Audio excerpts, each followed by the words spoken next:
Einstein को mad scientist कहते हैं। आपको मालूम है मैड साइंटिस्ट किसे कहते हैं? जिन्होंने अपने भयानक और खौफनाक तजर्बों से दुनिया को कंट्रोल करने की कोशिशें की। आइंस्टाइन की जिंदगी के काले राज भी कुछ ऐसे ही भयानक और खौफनाक तजर्बों से भरे पड़े। आइंस्टाइन सिर्फ रिसर्च और थ्योरीज तक महदूद नहीं था, बल्कि किसी तरीके से टाइम एंड स्पेस को कंट्रोल करने की कोशिश कर रहा था। आइंस्टाइन ने अपनी यूनिफाइड फील्ड थ्योरी को हकीकी शक्ल देने के लिए एक भयानक और खौफनाक तजुर्बा अंजाम दिया, जिसे बदनाम ज़माना द फिलाडेल्फिया एक्सपेरिमेंट कहते हैं। एल बेलिक जर्मन नाजीज के खिलाफ अमेरिकन नेवी में अपनी ड्यूटी अंजाम दे रहा था।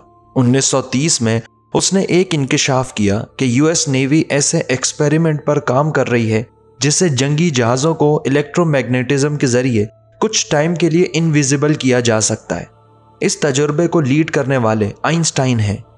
अक्टूबर 28, 1943 ये वो दिन था जब अमरीकी बहरिया ने आइंस्टाइन की मदद से टाइम ट्रैवल और टेलीपोर्टेशन का एक भयानक तजुर्बा किया। उस वक्त अटलांटिक ओशन खतरनाक मैदान जंग बना हुआ था। जर्मन फौजों ने समंदर के अंदर माइंस बिछा रखी थी जो अमरीकी बहरी जहाज़ों को डिटेक्ट करके तबाह कर रही थी। उस वक्त आइंस्टाइन ने अमरीकी गवर्नमेंट के साथ मिलकर इस जंग को जीतने और दुनिया को हमेशा के लिए कंट्रोल करने के लिए एक तजुर्बा अंजाम दिया, जिसे द टॉप सीक्रेट प्रोग्राम नाम दिया गया। इस प्रोग्राम के बारे में नेवी के अमले को यह बताया गया था कि हम दरअसल ऐसी टेक्नोलॉजी वाला जहाज तैयार कर रहे हैं जिसको under water German mines detect ना कर सकें।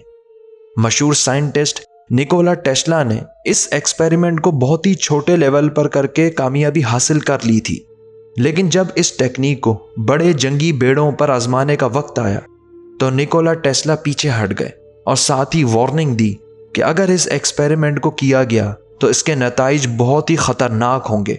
अक्टूबर 28, 1943 यूएसएस एल्ड्रिज नामी बहरी जहाज पर इस तजर्बे को आजमाया गया और इसके नताइज वाकई बहुत भयानक निकले। इस जहाज में लगाए गए जनरेटर्स को एक स्विच की मदद से कंट्रोल किया जा रहा था। स्विच दबाते ही जहाज के इर्द गिर्द एक पुरअसरार सब्ज धुंध पैदा हुई जिसने जहाज को घेर लिया। जहाज पर मौजूद अमला घबराकर इधर उधर भागने लगा।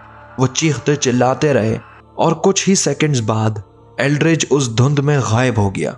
मंसूबे के मुताबिक ये 400 किलोमीटर दूर नॉरफॉक वर्जीनिया शिपयार्ड पर टेलीपोर्ट हो गया और फिर 3 घंटे बाद दोबारा फिलाडेल्फिया में उसी मकाम पर जाहिर हुआ जहां से वो गायब हुआ था।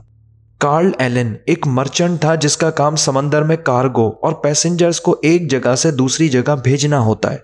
वो इस पूरे हादसे का आई विटनेस था। उसका कहना था कि उसने अपनी आंखों से इस बहरी जहाज को एक सब्ज धुंध में गायब होते देखा।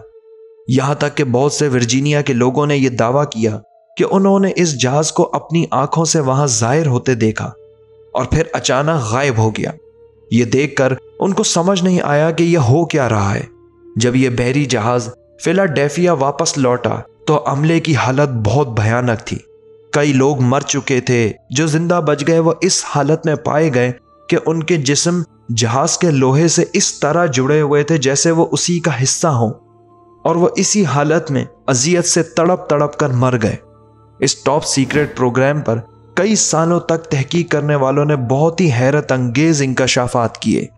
यूएसएस एल्ड्रिज को ना सिर्फ सैकड़ों मील टेलीपोर्ट किया गया था, बल्कि स्पेस टाइम में बिगाड़ पैदा करने की वजह से इसने 3 घंटे के अरसे में पास्ट और फ्यूचर में कई दिहाइयों का सफर किया। इस जहाज को 1969 में शिकागो में देखा गया, फिर 1983 में लेक मीड जो लास वेगास से 48 किलोमीटर ईस्ट में है। इन दोनों मकामात पर इसको गायब होते देखा गया। और सबसे हैरानी की बात, जब यह वर्जीनिया टेलीपोर्ट हुआ तो 10 मिनट माजी में पहुंचा, यानी टेलीपोर्ट होने के साथ साथ पास्ट में भी टाइम ट्रैवल किया। लेकिन इसमें समझने वाली बात क्या है, वो ये कि इस बहरी जहाज में ऐसी कौन सी टेक्नोलॉजी इस्तेमाल की गई थी जिसके जरिए इसने टाइम एंड स्पेस में सफर किया। इस नेवल जहाज में चारों तरफ इलेक्ट्रोमैग्नेटिक कॉइल्स लगाई गई और बड़े बड़े जनरेटर्स इंस्टॉल किए गए जिनको जीरो टाइम रेफरेंस जनरेटर कहते हैं। इन्हीं जनरेटर्स को बनाने में निकोला टेस्ला कामयाब हुआ था। इन जनरेटर्स की मदद से अर्थ की मैग्नेटिक फील्ड को कुछ टाइम के लिए लॉक कर दिया और गैलेक्सी के सेंटर से आने वाली पावरफुल मैग्नेटिक फील्ड को जहाज के डिवाइस या जनरेटर्स ने अपनी तरफ अट्रैक्ट किया, जो इतनी पावरफुल थी कि जहाज ने टेलीपोर्ट और टाइम ट्रैवल एक्सपीरियंस किया। मैंने आपको बताया था कि जिंदा बच जाने वाले लोग जहाज के मेटल का हिस्सा बन चुके थे, जिनको एक दूसरे से अलग करना नामुमकिन था।